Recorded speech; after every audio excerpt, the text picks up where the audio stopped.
नमस्कार, मैं आपके साथ के राणा। साधना प्लस देख रहे हैं आप। स्वागत है आप सभी का बिहार झारखंड बुलेटिन में। खबरों का सिलसिला शुरू करने से पहले एक नजर डालेंगे अब तक की सुर्खियों पर।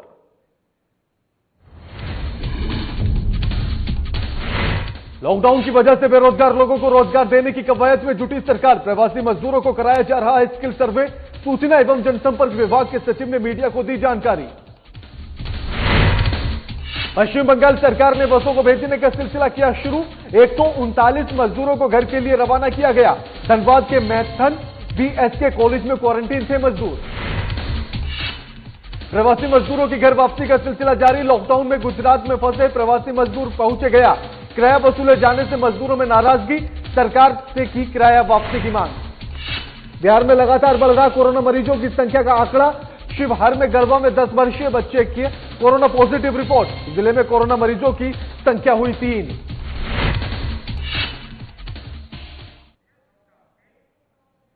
लॉकडाउन की वजह से मजदूरों से उनका रोजगार छिन गया है, जिसे गंभीरता से लेते हुए बिहार सरकार ने सभी मजदूरों का स्किल टेस्ट कराना शुरू कर दिया है और सभी के स्किल के हिसाब से उन्हें रोजगार देने की कवायद शुरू की जा रही है। इसी कड़ी में बिहार सरकार ने लॉकडाउन के दौरान लगभग 1,34,00,000 कार्य दिवस का सृजन किया है। बिहार सरकार की तरफ से सूचना एवं जनसंपर्क सचिव अनुपम कुमार ने बताया है कि लगभग 12 विभिन्न विभागों से और 3,44,000 विभिन्न योजनाओं से यह रोजगार सृजन किया गया है। इसके अंतर्गत मनरेगा, हर घर नल जल योजना और पर्यावरण से संबंधित योजनाएं भी शामिल हैं।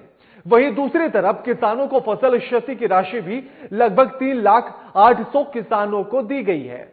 इसमें लगभग 110 करोड़ रुपए की राशि अभी तक दी जा चुकी है। बिहार सरकार कोरोना महासंकट में लगभग 4,000 से ज्यादा क्वारंटीन सेंटर चला रही है, जिसमें लगभग 30,000 लोग आवासित हैं। वहीं दूसरी ओर बाहर से आ रहे लोगों के बारे में जानकारी देते हुए अनुपम कुमार ने बताया है कि 7 मई को यानी कि आज 24 ट्रेनें पहुंचने वाली हैं और 8 मई को 20 ट्रेनें आने वाली हैं। इन ट्रेनों से हजारों की संख्या में दूसरे राज्यों में फंसे हुए छात्र और मजदूर बिहार वापस लौट रहे हैं। साथ ही आपको बता दें कि आज एक ट्रेन आई और एक ट्रेन कल आएगी।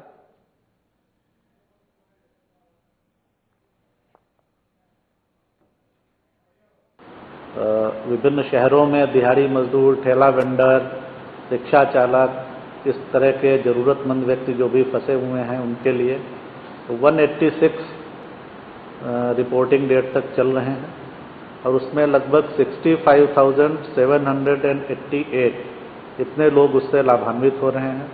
मुख्यमंत्री विशेष सहायता जो दी जा रही है वो जैसा मैंने बताया 19,46,000 लोगों को ये राशि अभी तक उनके खाते में एक्चुअली ट्रांसफर की जा चुकी है। यानी हम लोगों का सरकार का पूरा ध्यान है इस बात पे कि जो लोग आ रहे हैं या जो लॉकडाउन के कारण काम रुका हुआ है उसमें लोगों को रोजगार मिलता रहे, समस्या नहीं हो। तो माननीय मुख्यमंत्री के स्तर पर इस पर बहुत ध्यान दिया जा रहा है, फोकस किया जा रहा है। कुल योजनाएं लगभग जो इस पीरियड में कुछ पहले से चालू थी जो बंद हो गई फिर चालू की गई, तो जो फंक्शनल योजनाएं कुल हैं वो 3,44,000 के आसपास हैं और उनमें 1,34,00,000 से अधिक के मैंडेट्स का क्रिएशन हुआ है। तो इससे स्पष्ट होता है कि रोजगार सृजन पे भी सरकार का। कोरोना वायरस की महामारी में एक तरफ जहां पूरे देश में लॉकडाउन की स्थिति है, तो वहीं मजदूर वर्ग और बाहर पढ़ाई कर रहे विद्यार्थी अपने घर लौट रहे हैं। खासकर दक्षिण भारत के विभिन्न राज्यों में पढ़ाई करने वाले छात्रों और मजदूरों को वापस लौटने में काफी परेशानी का सामना करना पड़ रहा है। झारखंड सरकार के प्रयास से अब इनके लौटने का सिलसिला जारी हो चुका है।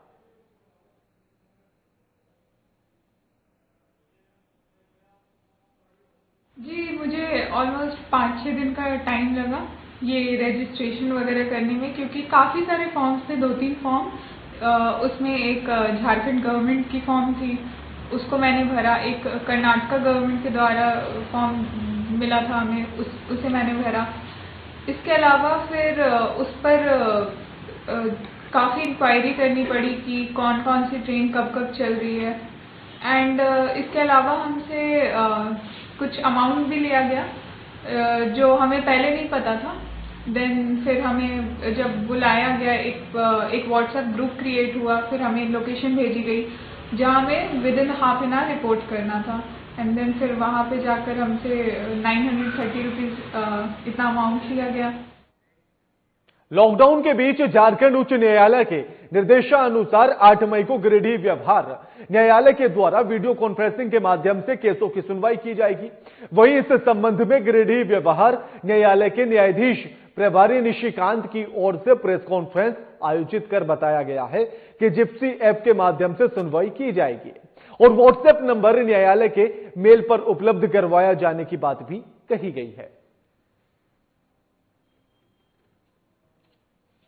ऑनरेबल हाईकोर्ट ऑफ झारखंड के गाइडलाइन के तहत सिविल कोर्ट गिरिडीह में कल से वीडियो कॉन्फ्रेंसिंग के थ्रू सुनवाई करने का काम शुरू किया है। सुनवाई में सिर्फ अर्जेंट मैटर्स रहेंगे जो सिविल कोर्ट के वेबसाइट पर उपलब्ध है। सुनवाई के माध्यम से सुनवाई का जो माध्यम होगा वो जिप्सी ऐप होगा। सभी अधिवक्ताओं को पत्र के माध्यम से इस बात की सूचना दे दी गई है। किसी भी अधिवक्ता एवं वकील को न्यायालय परिसर में प्रवेश नहीं रहेगा। सारी सुनवाई जिप्सी ऐप के माध्यम से होगी। कोरोना वायरस को लेकर हुए लॉकडाउन के कारण सभी त्योहारों का पर ग्रहण लग चुका है। आपको बता दें कि लॉकडाउन का असर बुद्ध पूर्णिमा पर भी देखने के लिए मिला है। गया में बौद्ध धर्म के इतिहास में पहली बार सन्नाटे में बुद्ध पूर्णिमा की पूजा की गई है। वहीं इस पूजा में बीटीएमसी के सचिव, मुख्य पुजारी और महाबोधि मंदिर के अन्य पुजारी और सदस्य कर्मचारी शामिल हुए। इसके अलावा 10 बौद्ध धर्म गुरु और लगभग 12 बीटीएमसी कर्मचारी भी शामिल हुए। बताते चले कि हर साल बड़े ही धूमधाम से पूजा का जश्न बौद्ध धर्म गुरु और बौद्ध श्रद्धालुओं के द्वारा मनाया जाता था, जिसमें कई देशों से लोग आते थे।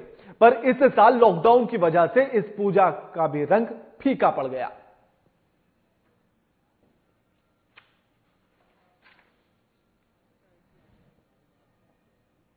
बुद्ध जयंती आज साल आपको मालूम है एकदम हम लोग ने ये कार्यक्रम बहुत सारा हम लोग एक्टिविटीज है, मगर अनफॉर्चुनेटली इसका ये हम लोग यहाँ थोड़ा नहीं हो पाए। ये सिचुएशन कारण जितना हम लोग ने चाहे जो लॉकडाउन को नियम से पालन करना चाहिए था, इसलिए आप जो किया एडमिशन हमको कमेटी को डिसीजन और इन दी गवर्नमेंट गाइडलाइन का आदेश अनुसार हम यहाँ खाली यहाँ बीटीएम से जितना मॉन्क्स रेसिडेंट्स वो भी हम लोग साथ में लॉकडाउन रहे। इस बार बुद्ध जयंती 2564 हम लोग रेसिडेंट्स मॉन्क बीटीएमसी में जो रह रहा है मंदिर को हमने काम जो कर रहा है, हम लोग 10 मॉन्क हैं। आगे हम लोग मंगल सूत्र पाठ किया, सबको मंगल कामना किया है और जय मंगल अथा गाथा जो है उसको भी पाठ किया गया है। बुद्ध जयंती के शुभ अवसर पर पूरे देशवासियों को विश्व कल्याण के लिए तथागत बुद्ध की जयंती मनाई जा रही है। सभी लोग स्वस्थ रहें, निरोग रहें और कोरोना से मुक्ति हो। बोधिया की धरती में ही अपील करता हूँ। कोविड-19 को लेकर समस्तीपुर जिला प्रशासन काफी सक्रिय है। इसी कड़ी में समस्तीपुर जिलाधिकारी शशांक शुभांकर ने एक प्रेस वार्ता का आयोजन किया। इस प्रेस वार्ता के माध्यम से जिलाधिकारी ने कोरोना वायरस को लेकर कई अहम जानकारियां दी हैं। इस दौरान जिलाधिकारी ने कहा है कि कोरोना महामारी को लेकर जारी लॉकडाउन के तीसरे चरण में जिला प्रशासन ने कुछ ढील दी है, लेकिन फिजिकल डिस्टेंसिंग यानी कि सोशल डिस्टेंसिंग और मास्क लगाना बेहद आवश्यक है। उसके सभी कॉन्टैक्ट जो पॉजिटिव मरीज थे उसके सभी कॉन्टैक्ट की जांच रिपोर्ट आ गई है, सभी नेगेटिव प्राप्त हुए हैं। उनके सभी कॉन्टैक्ट को यहाँ से होम क्वारंटाइन के लिए छोड़ दिया गया है। इनकी अगली जांच कल होगी, 5वां दिन जो प्रोटोकॉल है, और उसके बाद फर्दर जांच होगी। जब तक 2-3 जांच लगातार नेगेटिव नहीं आती है तब तक उनको छोड़ा नहीं जाएगा। तो कल उनकी नेक्स्ट जांच होने वाली है। निर्माण सामग्री के भंडारण एवं बिक्री से संबंधित प्रतिष्ठान जैसे कि सीमेंट, स्टील, बालू, स्टोन, गिट्टी, सीमेंट ब्लॉक, ईटा, plastic pipe, hardware, sanitary fitting, लोहा, पेंट, शटरिंग सामग्री, ये सभी शहरी क्षेत्रों में मंगलवार, गुरुवार, शनिवार को 10 से 5, ग्रामीण क्षेत्रों में हम लोगों ने खोलने का परमिशन पहले दे दिया था। राज्य सरकार के द्वारा प्रवासियों को वापस लाने की प्रक्रिया जारी है। मजदूरों को वापस लाने के क्रम में केरल के एर्नाकुलम से 1084 प्रवासी मजदूरों को लेकर ट्रेन जसीडीह स्टेशन पहुंची है, जिसमें झारखंड के विभिन्न जिलों के मजदूर शामिल हैं। स्टेशन पहुंचते ही मजदूरों की स्क्रीनिंग की गई है, जिसके बाद उन्हें उनके संबंधित जिले में बसों में बैठाया गया और मजदूरों के आगमन पर देवघर जिला प्रशासन के द्वारा मजदूरों के लिए खाना और पानी की पैकेट उपलब्ध करवाए गए हैं।